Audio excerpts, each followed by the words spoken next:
Civil Bíblico, una respuesta real de gobierno real, diseñada por el creador de la humanidad. Dirige y conduce el doctor Ricardo Molina. Bueno, les damos una bienvenida para todos nuestros oyentes, para todos los seguidores de nuestras redes sociales de esta su emisora, Busco en Ti Radio, donde estás, no es el final. Bueno, continuando con nuestra programación habitual, llegamos con nuestro segmento Gobierno Bíblico. Este segmento es presentado por el doctor Ricardo Molina. Él tiene un súper invitado en el día de hoy, pero pues dejemos que sea él quien nos lo presente. Doctor Ricardo Molina, bienvenido, ¿cómo está? Un placer, Jorgito, saludar a todos nuestros oyentes, nuestros seguidores de este programa de Busco en Ti, un programa dedicado al gobierno civil bíblico, donde nosotros aquí en este programa enseñamos que sí hay un sistema, una forma de gobierno bíblica que trae libertad a una persona, a una familia y una nación, trae libertad y prosperidad para todos, y la propuesta del gobierno civil bíblico bíblica de parte de Dios. Y como hemos anunciado estos días, hoy tenemos un invitado, claro que sí, muy especial, pues como todos saben, somos parte del partido Colombia Justa Libres, y el partido Colombia Justa Libres tiene personas claves en el Congreso. En este momento tenemos 3 senadores y un representante a la Cámara. Y con nosotros está uno de nuestros senadores. Vamos a conocerlo un poquito aquí en el programa, la gente de Santander, la gente de Colombia que está pendiente y los que verán el programa en el futuro para que conozcamos a nuestro senador de la República, el doctor Eduardo Pacheco. Pastor, senador Eduardo Pacheco, bienvenido. Muy buenas tardes, doctor Ricardo y pastor también. Gracias por la invitación. Esperamos que toda información que podamos dar sea de utilidad para todos los que están conectados a través de la radio. Y un abrazo para todos, un saludo a toda la audiencia. Chévere tenerlo con nosotros, definitivamente es un privilegio, porque pues personalmente sé las ocupaciones que tienen los senadores, reuniones en el Congreso y pues todas las reuniones que tienen que competen a su trabajo. Pero queremos conocer un poquito más de ti, senador, porque tú eres pastor. Y una de las cosas que se hablan aquí y con la gente es que, ¿cómo es posible que un cristiano, cómo es posible que un cristiano participe en política? Y la otra es, ¿cómo es posible que un pastor participe en política y sea senador de la República? ¿Cómo es eso? Cuéntanos, senador. A ver, doctor Ricardo y pastor también, quería quizás hacer una breve introducción para contextualizar a la audiencia. Cuando tuve la oportunidad de viajar a Alemania, eso fue en el año 88, hacer un posgrado en criminología crítica y criminología alternativa. Allí pudimos nosotros adelantar un estudio que tiene que ver con la religión, todas las distintas religiones y los mecanismos de control social los mecanismos de control social informal, como dice la criminología crítica, a través de la religión. En ese contexto, adelantando la investigación, fue un encuentro muy particular con Dios, que no era lo que estaba proponiéndome hacer, pero Dios sí tenía un plan. A partir de allí, entonces, regreso en el año 90 nuevamente al país y me vinculo lógicamente en la misión donde hasta el día de hoy estoy y comencé a ejercer un liderazgo, por así decirlo. Yo comencé desde la banca, no salté ninguna de las instancias de autoridad. Comencé desde la banca, bautizado, y ahí fui pues Dios en su sabiduría y en el plan que tenía, fui ascendiendo dentro de la Iglesia Cruzada Cristiana hasta formar parte del presbiterio general de la misma, que actualmente sigo siendo.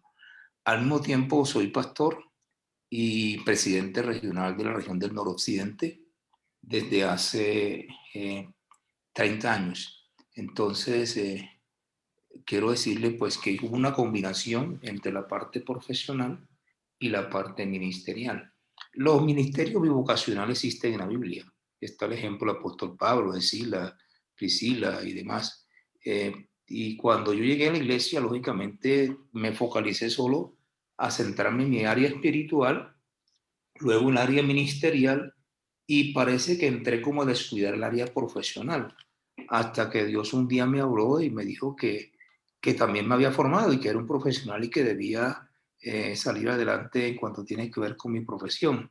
Entonces, retomé otra vez el litigio, después concursé en la Defensoría del Pueblo, gané el concurso, posteriormente me vinculé también en la Fiscalía General de la Nación, yo fui fiscal especializado desmovilizado, y sin dejar de en los momentos, en los interludios, seguir litigando y ejerciendo el ministerio. Entonces, sí es compatible, todo depende de la formación y el carácter que tenga cada persona. Si se preocupa más por el carácter cristiano, con seguridad podrá desarrollar las tareas con mucha libertad, con mucha paz y hacerlo con rectitud. Y sobre todo con una profesión como la del derecho. Y creo que ahí me tocó una época donde los jueces sin rostro, fiscales sin rostro, una época muy difícil en el país, y creo que pudimos adelantar una defensa bastante justa a través de la Defensoría del Pueblo. Entonces considero que la compatibilidad sí se da teniendo muy presente que primero debemos nosotros procurar vivir una vida que agrada a Dios y servirle también a la comunidad. Y creo que hasta el día de hoy así lo he desarrollado. He sido una persona bastante tranquila, reposada, y me he conservado en cada una de las distintas áreas donde he desarrollado o desplegado tanto funciones públicas como también ejercicio profesional. Eso iba a decir, senador, porque la gente dice, ah, si un cristiano o un pastor se mete a la política, se corrompe, se corrompe. Enseñémosle a la gente, porque tú estás pionerando en la política, en el Partido Colombia Justa Libres, eres de los que están allá enfrente, rompiendo todo ese, era punta de lanza, lo que quiero decir. Entonces, enseñémosles a la gente que sí se puede hacer las cosas, se puede ser cristiano y no ser corrupto. Con toda seguridad, imagínate que yo creo que el concepto en el Congreso en esta nueva etapa, porque es la primera vez que al mismo tiempo y con un partido cristiano hay cuatro congresistas, o sea, simultáneamente dentro de un mismo partido cristiano. Existen cristianos que están actualmente en el Congreso y también han llevado un buen testimonio. Pero quiero decirte que la apreciación general que se ha dado en el Congreso, no solamente de aceptabilidad. Cuando nosotros salimos electos por la gracia de Dios, recuerdo que la actual alcaldesa de Bogotá dijo que los únicos que sobraban en el Congreso éramos nosotros, los cristianos. O sea que nunca debieron llegar. Y desde el primer día hubo de pronto como una predisposición a atacarnos, pero luego con el correr de los días, en virtud del trabajo dedicado, abnegado, no participar en ciertas cosas muy particulares, eso nos ha permitido ganar un espacio de respetabilidad dentro del Congreso, porque ¿para qué? Nos respetan. Y cuando muchas veces nosotros hemos llamado la atención en cuanto a los desafueros en que incurre un congresista en el tratamiento con otro, y entre esos otros estamos nosotros, consideramos que con mucha regularidad se retrotraen y comienzan a retomar la ruta sabiendo realmente quiénes somos. Claro que sí. Chévere. Qué bueno porque pues ustedes son los pioneros del partido y los pioneros son demasiado importantes. Y pues son los primeros y viene mucha gente detrás, pues que va a seguir los pasos de ustedes, que están creyendo, sí se puede. Yo soy testigo de la misión tuya, que es la Cruzada Cristiana, ¿cierto?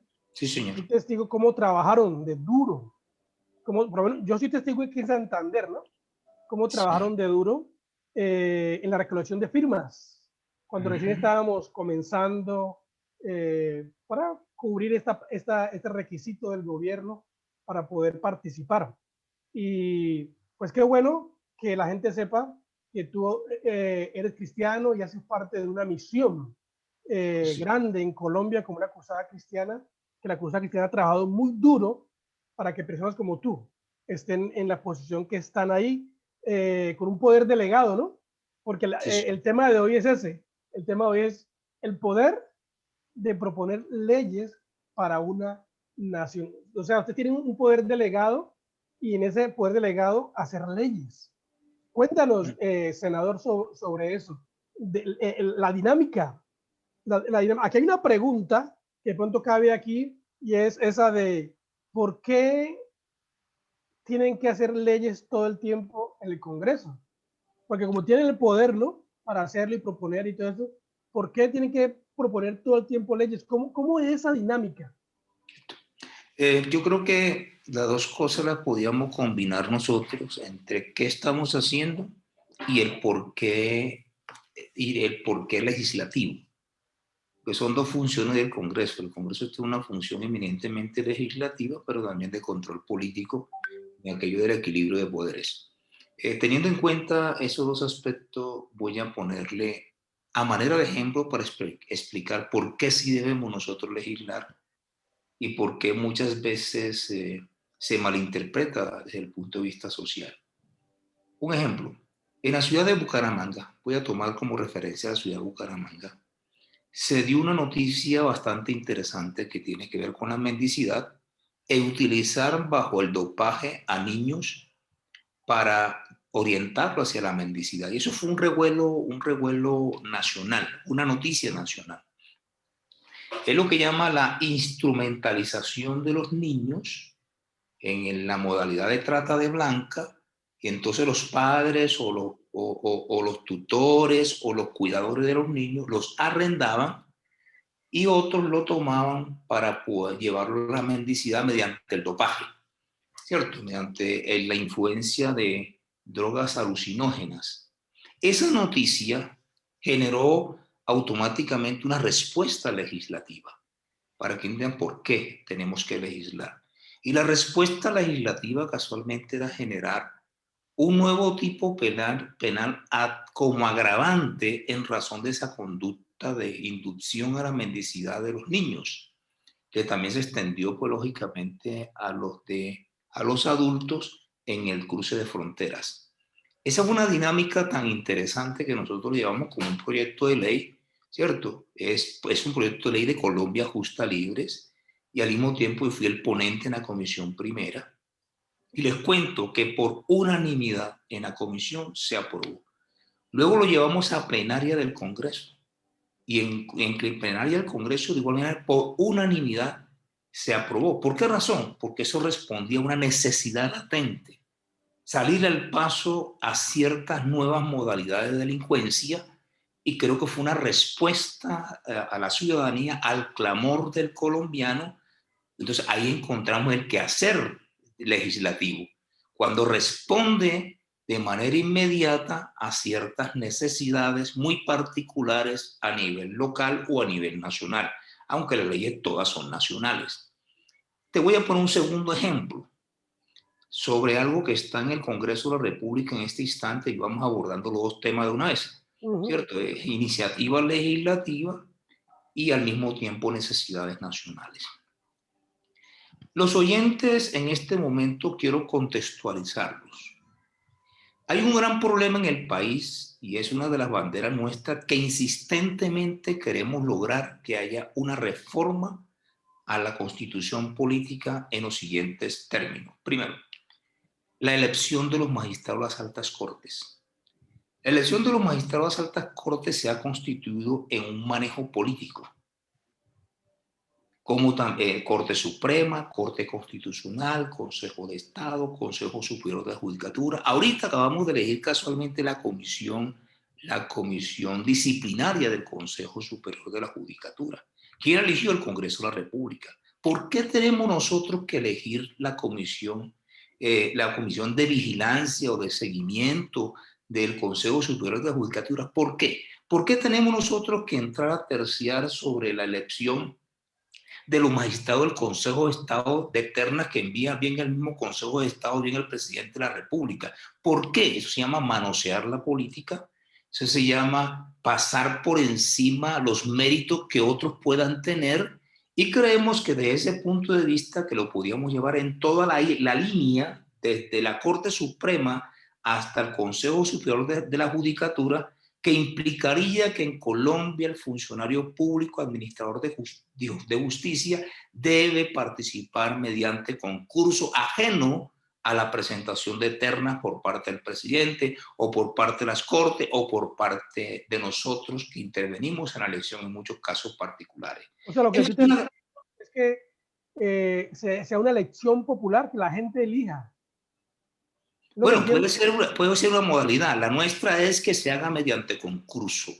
La propuesta nuestra como Colombia Justa Libres es que se haga mediante concurso y se logra entonces incursionar en dos direcciones. Uno, llegarán los mejores calificados, y dos, el principio de la igualdad, que todo colombiano que tenga la capacidad y la formación pueda también competir con otros. Y así tendremos una administración de justicia más diáfana, más transparente, donde pueda actuar con autonomía y con independencia política. No hay injerencia de ninguno de los entes del Estado. Lo mismo pasa también para explicarle por qué la necesidad de legislar, lo que tiene que ver con los entes de control.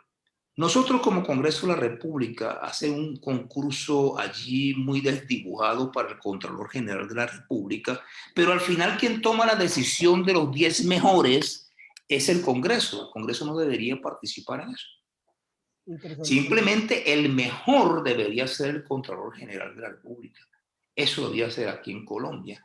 Así también acontece otro ejemplo con el Defensor del Pueblo. Te hablo de proyectos de ley que son nuestros, que solucionan y que generan el sabor de la equidad y de la sana justicia. El Defensor del Pueblo, ¿será posible que el Defensor del Pueblo pueda ser elegido por una terna enviada por el presidente de la República a la Cámara de Representantes, ¿cierto? Que no tiene ningún trasfondo inclusive de defensa de derechos humanos? Y eso es lo que hemos encontrado en los últimos tiempos. Ese es manipular entonces a aquel que tiene la custodia, la veeduría y seguimiento de la violación de los derechos humanos. Es ponerlo como la mano derecha de un presidente de turno, cualquiera que sea, independientemente de quién sea el presidente. No tenemos nada contra el presidente. Quiero decir que se presta una manipulación de lo que tiene que ver con la defensa de los derechos humanos. Otro ejemplo que puedo ponerte. Recientemente acabamos de elegir la Procuradora General de la Nación. Esa procuradora, ¿quién elige? Una terna que envía lógicamente al Congreso de la República, al Senado de la República, y nosotros elegimos al procurador. No estoy diciendo que no tenga altas calidades la actual procuradora, porque tiene altas calidades. Lo que quiero decir es que hay que cambiar el mecanismo de selección, que no se manipule políticamente y cosas como esa. Eso tiene que ver con el quehacer legislativo. Estamos pensando en una Colombia donde la justicia sea mejor, donde también los entes de control sean transparentes, que sean independientes del Ejecutivo, del Legislativo, que no acontece hoy. Entonces, eso reclama lógicamente que lo legislativo debe existir para tratar de corregir los desaciertos y desafueros que se presentan a través de los mecanismos de control de poder. Muy interesante. Ese es un proyecto de ley nuestro, y ahí está, y insistimos y queremos que sea ley de la República. Ha tenido muchos adeptos, pero ¿qué pasa? El Congreso de la República está acostumbrado a los trueques, en que voy a una votación, pero al mismo tiempo eso me genera un beneficio. Y por eso es que ha tenido ciertos frenos en el camino, pero seguiremos insistiendo hasta que se convierta en ley de la República. Sí, ahí está el dilema en el Congreso, ¿no? Que entre más senadores tenga un partido, pues más fácil pueden de pronto hacer votaciones y salirse con la suya, en lugar de, como ustedes dicen, que los que van a ser elegidos, pues lo hagan por sus competencias y no porque un grupo de personas quieren que Julano de tal esté ahí. Bueno, es bueno saber eso, senador Pacheco. Esto que está pasando ahí, porque nosotros los ciudadanos que los elegimos a ustedes, pues no sabemos qué es lo que está pasando, qué están haciendo en el Congreso. Y como hay tanta desinformación, entonces la gente recibe son informaciones incorrectas del trabajo de los senadores. Una preguntita mía, ¿no? Una preguntita mía es, ¿cómo ha sido tu experiencia en estos 2 años en el Congreso como senador? La experiencia es una experiencia múltiple. Desde el punto de vista legislativo, podemos decir que muchas veces leyes que deberían responder a las necesidades de Colombia no logran ser leyes de la República porque el consenso a través del voto no se da. Ese es uno de los frenos legislativos que encontramos nosotros, que aunque es de interés nacional, no es de conveniencia particular. Y como todo se genera a través de una votación, muchos proyectos muy importantes terminan en el camino olvidados y no se convierten en ley de la República. Me parece que eso es un mecanismo bastante limitador en cuanto tiene que ver con el quehacer legislativo, una experiencia.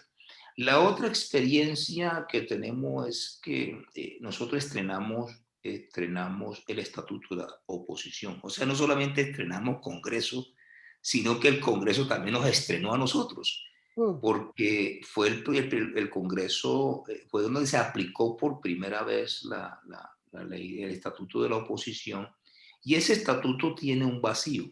¿Y cuál es el vacío? Que no obstante está conformado por partidos de gobiernos independientes u oposición, quedaron por fuera las minorías. Y no podemos confundir minorías ni con oposición ni con independencia, y lógicamente ya los otros son mayoría porque son partidos de gobierno. Entonces, cuando se toman ciertas decisiones, como minoría, las minorías desaparecieron en el Congreso.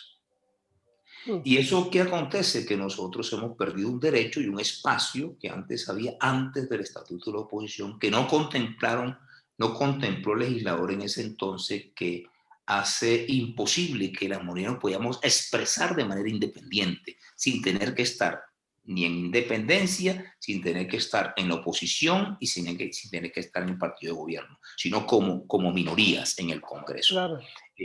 Esa partecita también ha sido una experiencia interesante, que es el producto de toda la dinámica del Congreso. La tercera experiencia, por eso que son múltiples, tiene que ver con los debates de control político. Los debates de control político, yo he hecho varios debates de control político en la Comisión Quinta. Las plenarias ha sido más complejo todavía, porque el debate de control político está siempre orientado, es no tanto el poder informar, sino que al mismo tiempo también la oposición lo ha tomado como un instrumento para descabezar al gobierno. Y creo que ese no es la razón de ser del debate de control político, sobre todo cuando las condiciones mismas objetivas no se dan. De ahí porque se genera todo un revuelo a nivel nacional sobre cuestiones que no terminan en nada, que son pura espuma. Creo que es casualmente producto también del Estatuto de la Oposición, que los debates de control político los tomaron como un instrumento para desestabilizar un gobierno y retardar la agenda legislativa. Porque cuando se da un debate de control político, normalmente entra a retardar todo lo que tiene que ver con el desarrollo normal del Congreso desde el punto de vista legislativo, aunque una de sus funciones, lógicamente, es el debate de control político. O sea, las experiencias no son las mejores, se especula mucho, pero donde sí me quiero centrar es en los choques, donde no se debate con estatura, con altura, con principios, con conceptos, sino con ofensas. Nosotros inauguramos el Congreso el 20 de julio que ingresamos, ya al día siguiente estaban los debates de las ofensas, de los enfrentamientos, de las descalificaciones. Y eso le hace perder estatura al Congreso de la República. Debe debatirse con argumentos, con fundamentos y respetando al ser humano como tal, porque todos estamos en igualdad de circunstancias en el Congreso de la República. Son como las experiencias un poquito, pues... ¿Y tu experiencia como personal, ahí, te sientes confortable con lo que estás haciendo?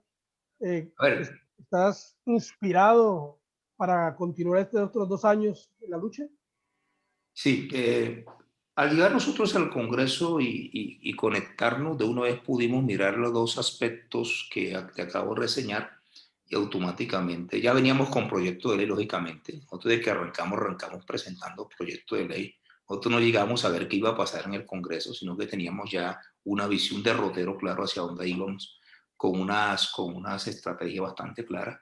Pero luego entramos también a la dinámica de las otras labores congresionales que tiene que ver con debate. Yo registré mucho debate, control político, Sierra Nevada de Santa Marta, Ciénaga de Santa Marta, lo que tiene que ver con la AAA, que tiene que ver con Electricaribe, pues cómo poder nosotros ponernos al lado de la comunidad y buscando que pueda tener una mejor prestación de servicio. Desde esa dinámica, pues lógicamente me he sentido satisfecho. Estuve en la Convención Quinta 2 años y fue un trabajo muy dedicado todo el tiempo. Ahí está casualmente toda los informes que he rendido y creo que sí hay satisfacción y sobre todo tengo en mente lo siguiente. Yo soy pasajero. Yo entiendo que nuestra labor es la apertura como instrumento de la iglesia, un instrumento de Dios, para que aquellos que ya vienen formados, que ya lo están, y otros que seguirán formándose, son los abanderados de este proceso, que podamos dejarle el nido hecho, las bases ya sentadas para que ellos le den continuidad. Esa es nuestra labor. Nuestra labor no es una labor de permanencia, nuestra labor es una labor de sentar las bases sólidas para que todos aquellos que hoy se están formando puedan darle continuidad a este trabajo, porque esto debe continuar.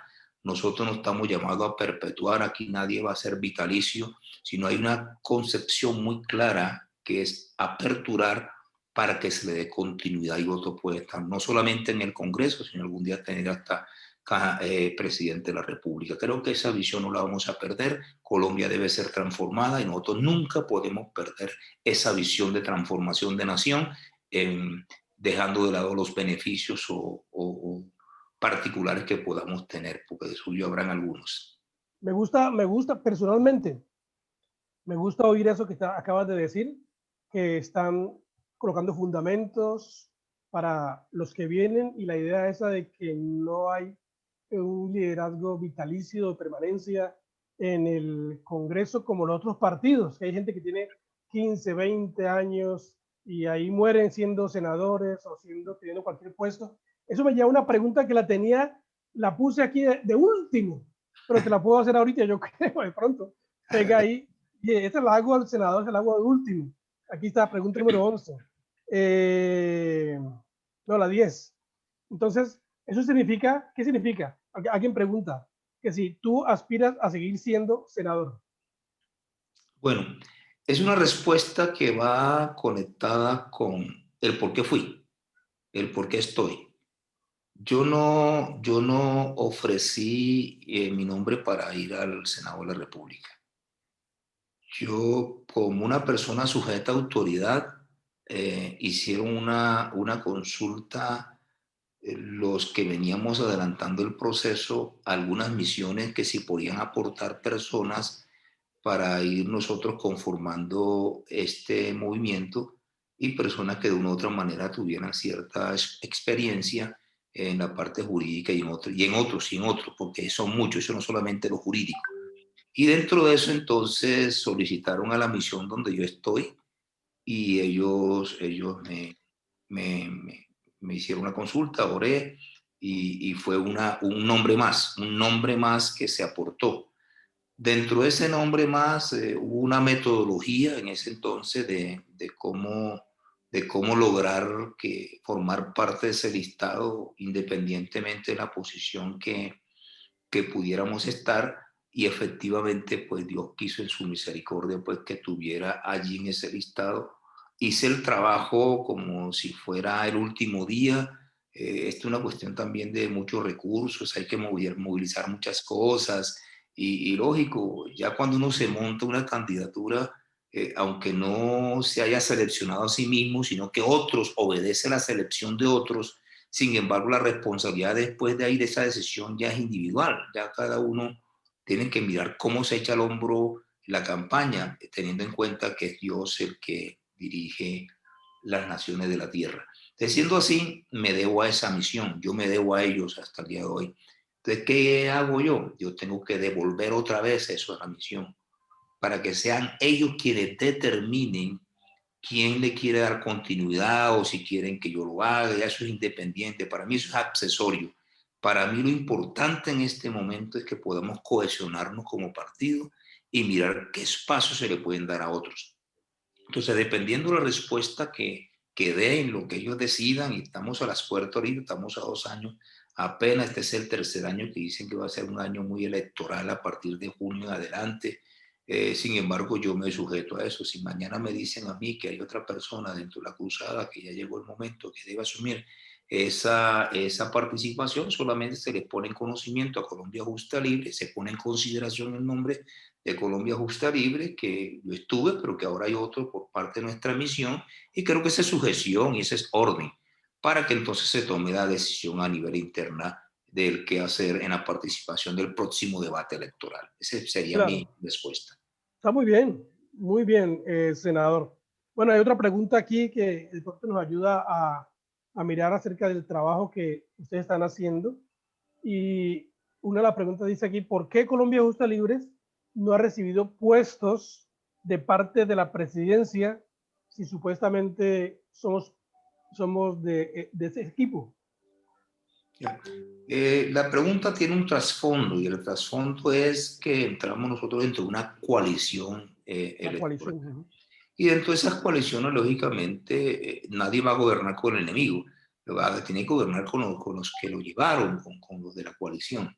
Infortunadamente, nosotros, ahorita casualmente hablando con alguien en el partido, me decía, es que el desacierto fue de quienes fueron a hablar. Nunca con precisión se dijo dentro de la participación nuestra en la coalición cuáles son nuestros espacios. Y esa falta de claridad desde un comienzo, no te voy a decir que si hubiera sido yo las cosas serían diferentes, no, yo no te voy a decir eso, te voy a decir es que nos equivocamos.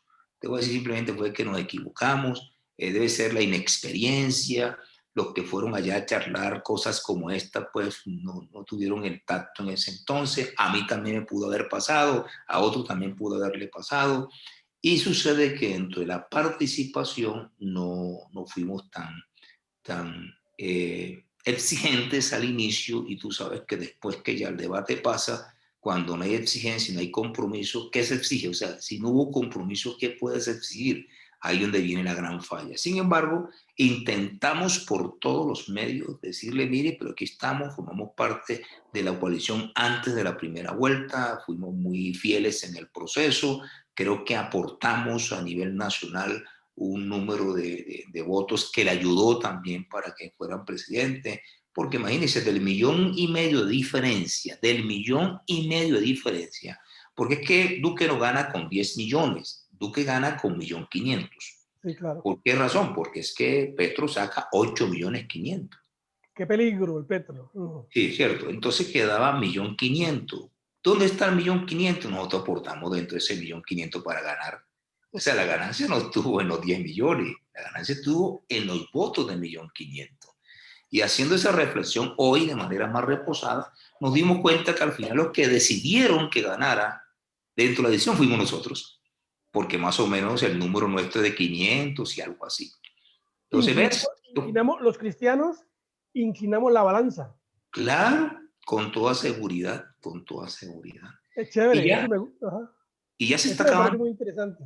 Ya se está acabando esto, ya está finalizando, ya estamos a 17 meses, creo, de entregar Duque la presidencia de la República, y seguimos en ese hilo como que. Ahora, una reflexión que tendríamos que hacer.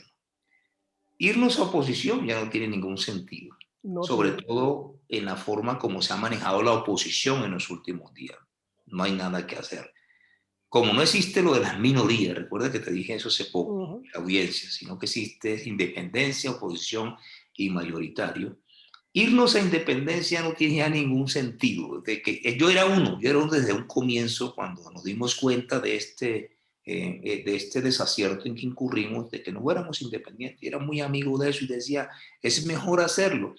Pero ya cuando hoy se quiere hacer, ya eso no tiene eco, ya eso no tiene respuesta nacional, ya eso igual podemos pronunciarnos como lo hemos hecho cuando no estamos de acuerdo, igual podemos dar un voto negativo cuando no estamos de acuerdo, o sea, ya eso no tiene incidencia, ya no tiene incidencia en el tiempo.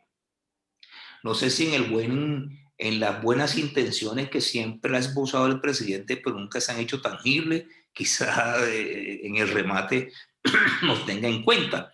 Pero la verdad, el error fue nuestro. Yo pienso que fuimos muy malos negociadores. Senador, hay otra pregunta que creo que la puedo juntar con esto. Eran de las últimas, dije, por si acaso, pero las conecto y es igual. Alguien pregunta, ¿por qué ustedes, en este caso tú como senador de Colombia Justa Libres, no han tenido en cuenta a Santander? Pues, sabes que esa pregunta la he mirado por ahí en los chats y la gente hace comentarios. Primero buscamos la esencia de qué es el Congreso de la República. Primero miremos cuáles son las funciones del Congreso de la República. Y las funciones del Congreso de la República están prácticamente condensadas en dos, porque la otra es selectiva, es elegir de pronto, ¿cierto? Algunos procuradores, contralores, cosas como eso, magistrados. Pero eso ya, esa parte electiva es muy incipiente. Pero lo fundamental es la parte legislativa y el control político.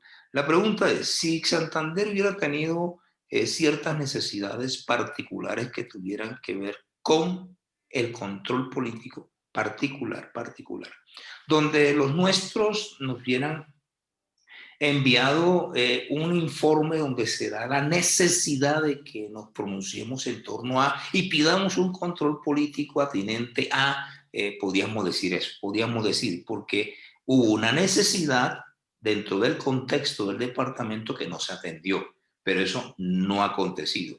Sin embargo, mire que le traje a colación el proyecto de ley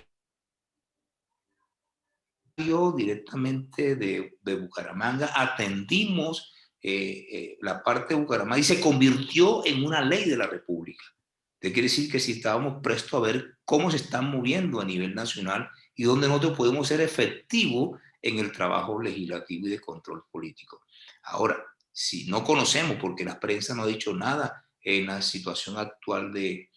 Yo participé en lo que tenía que ver con el debate de control político de Barranca, que tiene que ver con Ecopetrol, eso tiene que ver con Santander. O sea, es bueno también analizar que hay cosas que dentro de las funciones nuestras hemos estado muy pendientes. Ahora inclusive lo que se piensa dar en la negociación que va a haber entre Ecopetrol e ISA, ya yo estoy muy atento a ver qué va a pasar, que es una labor que nos corresponde a nosotros de seguimiento, que puede dar lugar a un debate de control político para que haya un mejor manejo o haya transparencia en la transacción que se piensa hacer, ¿cierto? Entonces quiero decirle, el congresista representa a todos, pero al mismo tiempo en particular cuando la necesidad de presentar. Si se hubiera presentado cosas distintas a las que hemos hablado, mira, uno, lo de la mendicidad y respondimos. Otro, lo del debate de control político sobre Ecopetrol, y ahí estuve yo porque estaba en la Quinta en ese momento. Esto te quiere decir que sí respondimos a ciertas necesidades, pero si se hubieran dado otras con toda seguridad y nos ponen en contexto, automáticamente hubiéramos actuado. Porque es que esto es la parte ejecutiva, esta es la parte legislativa. Claro, me llegó otra preguntita aquí, nuevita, fuera de todas las que tengo aquí. Senador, a ver, dice, hemos visto que las votaciones en el Congreso están inclinadas hacia las posturas e ideas progresistas que se oponen a la familia, a la libertad y la vida. ¿Cuál es la propuesta suya para que tengamos más votos que defiendan nuestros principios? A ver, la parte del voto es lo que llaman el Congreso de la República acercamiento a otras bancadas, dependiendo de los tipos de proyectos que tengan que ver con la vida, el caso de la eutanasia, el caso del aborto, ¿cierto? Unión entre homosexuales, cosas como esas, pues, que son de vital importancia para nosotros. Lo importante hasta hoy, bueno, hoy veníamos nosotros, ayer que hace 2 días estaba hablando en el ministerio sobre la nueva agenda legislativa y decíamos, hey, un momentico, nosotros no vamos a participar y el gobierno puede seguir otra vez presionando para que la eutanasia vaya al camino, tienen que sacarlo. Y dijeron, listo, lo vamos a hacer. Esa es gestión, esa es gestión. Primero para que no siga, para que se frene. Eso tiene que ver casualmente con acuerdos internos que la gente no ve. Porque esto, ¿cómo fue que se quedó en el camino? ¿Cómo es que se quedó? La gente no sabe cómo se quedó. ¿Cómo se quedó? Es que nosotros entonces generamos ciertos consensos internos y a través de la votación se puede cambiar. En otros no. En otros se cierra tanta la situación como lo que tiene que ver con el castigo físico de los niños, que tú lo sabes, y de pronto nos metimos con que no, que se archive, y nos metimos con que vamos a ver cómo modificamos esta cosa, y nos metimos allá y aún todavía está en la discusión, porque eso no ha quedado, eso no ha finalizado. A ver cómo logramos ahora en la plenaria, ¿cierto?, acercarnos a esos sectores que de otra manera, de manera tímida, que no lo hacen público, pero que sí lo pueden expresar a través del voto, porque ya nos conocen, nos puedan acompañar. Esa es otra labor que hace uno en el silencio. Y recuerda que hablamos eso sobre las votaciones, porque aquí se determina por votaciones, y el que tiene mayoría lógicamente decide, así no sea lo mejor para el país, pero tenga por seguro que no seguiremos haciendo la labor de acercamiento, de acompañamiento, de lograr que otros nos puedan también estar al lado nuestro en razón de las posiciones ideológicas que tenemos. Senador, es por el tiempo, ¿no?, que se nos está yendo. Como usted tiene noticias frescas y la gente de Colombia, en el país, están atentos a lo que usted está diciendo hoy, como uno de nuestros líderes de Colombia Justa Libres, pues, ¿cuáles son las noticias? ¿Qué hay fresco en cuanto a la convención? ¿Qué pasos vienen? ¿Cuáles son los siguientes pasos en Colombia Justa Libres a nivel nacional? ¿Qué espera la gente? Bueno, primero, pues estamos ya en el proceso del desembolso. Voy a ir de menor a mayor.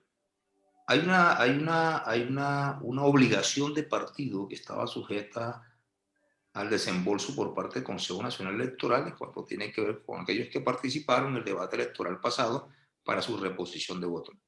Hay unos vacíos en los estatutos, pero logramos un equilibrio que pudiéramos nosotros tener en cuenta que, como todo partido, debe hacerse obligatoriamente la reposición con unas retenciones que son propias, que le corresponden a los partidos, a todos los partidos a nivel nacional.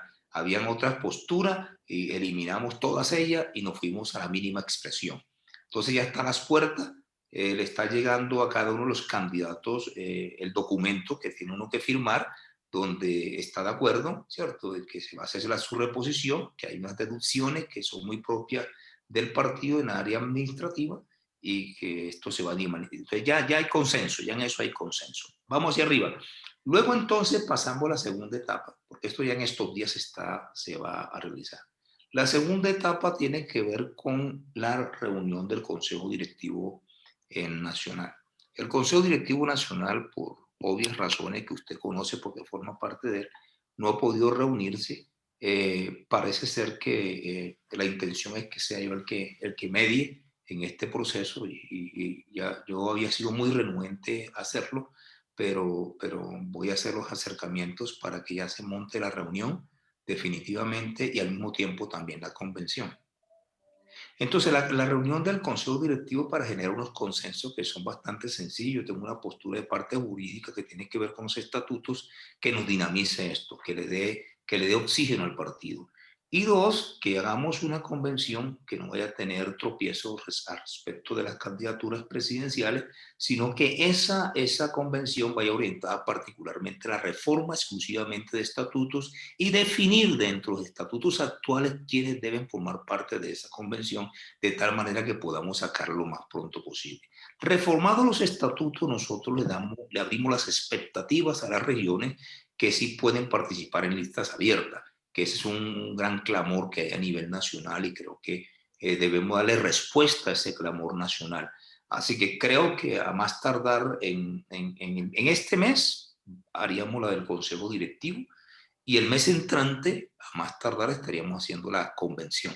Entonces va a ser muy simplificada, muy sencilla, con una propuesta de reforma estatutaria muy clara, dinámica, que oxigene el partido y que habilite a la gente al deseo de querer participar, sabiendo que puede competir con otros con libertad, porque son listas abiertas. Entonces es como la última, que acabo de salir ahorita casualmente, hablo de eso porque ambos me han llamado.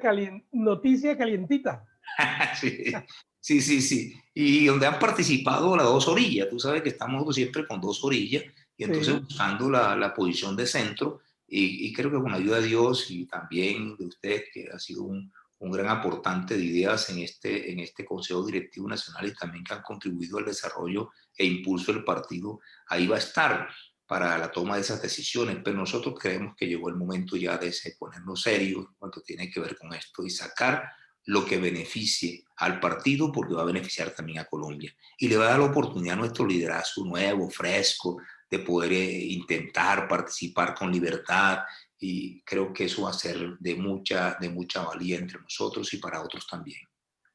Chévere, pues sí, porque esto continúa, viene la presidencia, luego viene otra vez Congreso y luego viene otras elecciones locales. Esto no para, esto no lo para nadie, mejor dicho, porque la política pues hace parte de la sociedad, hay que tomar decisiones, gente tiene que participar. Ya para terminar, senador, agradeciéndole por su tiempo, que es muy valioso, por venir aquí al programa y por informarle a los colombianos y a los de Colombia Justa Libres lo que ustedes están haciendo. Por ahí me dijeron, hice una pregunta, es que el senador Pacheco uno le timbra y no contesta. Entonces, yo siempre digo, bueno, los senadores o los elegidos públicamente, ellos se deben al pueblo. ¿Qué tanta verdad es que se le timbra al senador? ¿Usted qué le dice a los de Colombia Justa Libre de las regiones, de los departamentos? No, eso no es así. Tímbreme y verá que yo sí le contesto. Mire, lo voy a hacer de la siguiente manera. No creo que ninguno tenga esta evidencia. Si usted contabiliza aquí los chats, 1, 2, 3, 4, 5, 6, 7. Tengo 7 chats. Para nosotros en calidad de senadores, tener 7 chats, eso significa no hay nada. Pero ¿cuál es la respuesta? Que yo todo lo respondo. No hay una sola persona que a mí me escriba en este chat que yo no le responda. Si no lo hago automáticamente, después que salgo del Congreso muchas veces a las 12 de la noche me he dedicado exclusivamente para que no se me acumulen con los chats del próximo día. Claro. Entonces, aquí usted va a encontrar, y usted puede pasar, yo tengo aquí lo que usted quiera y lo va a encontrar que no, porque esto se llena en cuestiones de nada, eso se llena pero ya. Entonces, si se trata de eso, yo creo que no es verdad. Ah, bueno, pues yo doy razón que cuando te escribo, tú me contestas. Yo sí, yo escribo y tarde de la noche, también tú me contestas, me dices algo dices, pero contestas. Yo me hago la pregunta porque la hicieron, que se le timbra y que no contesta. Pues aquí está la prueba de que sí contesta, sigue timbrando, o escríbale que el senador doctor Eduardo Pacheco va a contestarle. Pues muchas gracias, senador. Para todos nuestros oyentes, seguidores, los que verán este programa en el futuro, este es el pastor de la Misión Alianza Cruzada Cristiana, pastor y senador de la República por Colombia Justa Libre. Lo tendremos por 2 años más con nosotros. Se los presento, disfrutémonos mientras podamos y acerquémonos a él y ayudemos a que Colombia sea transformada por personas como el senador en el Congreso. Muchas gracias, senador, por llegar. No, a usted, pastor y doctor Ricardo Molina, y un abrazo a toda la audiencia y realmente en lo que yo pueda servirle con mucho gusto, con todas las limitaciones que podemos tener nosotros para ciertas cosas, pero no para otras. Aquí estoy dispuesto a servir y siempre podrán contar con un servidor. Un abrazo para ti y un abrazo para todos y que Dios me los bendiga. Bueno, muchas gracias a todos nuestros oyentes, nuestros seguidores. El próximo martes tendremos aquí al diputado del Valle del Cauca, el pastor Farid Larraondo Mejía. Dios les bendiga, bendiciones del Altísimo, bendiciones.